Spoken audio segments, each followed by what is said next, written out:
ঠাকুরগাঁওয়ের নির্বাচনী জনসভায় বক্তব্য রাখবেন বিএনপি চেয়ারম্যান তারেক রহমান। দর্শক, এই মুহূর্তে ঠাকুরগাঁওয়ে রয়েছেন বিশেষ প্রতিনিধি আহমেদ সরোয়ার। সরাসরি যুক্ত হচ্ছি তার সঙ্গে। সরোয়ার, জনসভার প্রস্তুতি কেমন দেখছেন, মানুষের উপস্থিতি কেমন দেখছেন?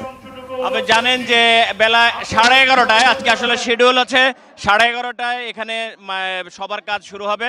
10টা বাজে ঢাকা থেকে একটি বিশেষ ফ্লাইটে তারেক রহমান সৈয়দপুর আসবেন। সেখান থেকে তিনি হেলিকপ্টার যোগে এই ঠাকুরগাঁও স্কুল মাঠে আসবেন এবং তারপরেই 11:30টার দিকে সবার কাজ শুরু হবে।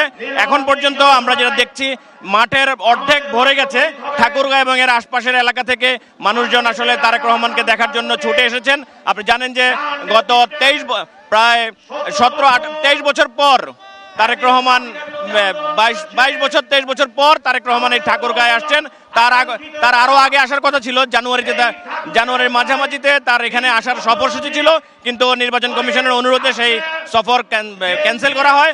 এবং আজকে এই শুধু ঠাকুরগাঁ না, ঠাকুরগাঁয়ের পরে নীলফামারী এবং দিনাজপুরের বিরল 3টি জনসভায় তারেক রহমান বক্তব্য রাখবেন এবং দলের পক্ষ থেকে নির্বাচনী জনসভায় তিনি ধানের শীষে ভোট চাইবেন এবং তার দলের পরিকল্পনাগুলো তুলে ধরবেন। কেন মানুষ আগামীতে 12 ফেব্রুয়ারি যে নির্বাচন হবে সেখানে ধানের শীষকে ভোট দিবেন।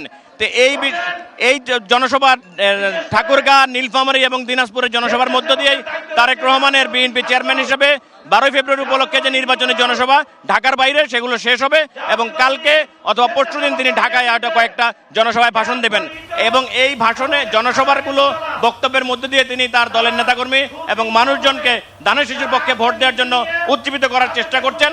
দেখা যাক তার এই চেষ্টাটা কতটা সফল হয়, সেটার জন্য অপেক্ষা করতে হবে 12 ফেব্রুয়ারি নির্বাচন পর্যন্ত।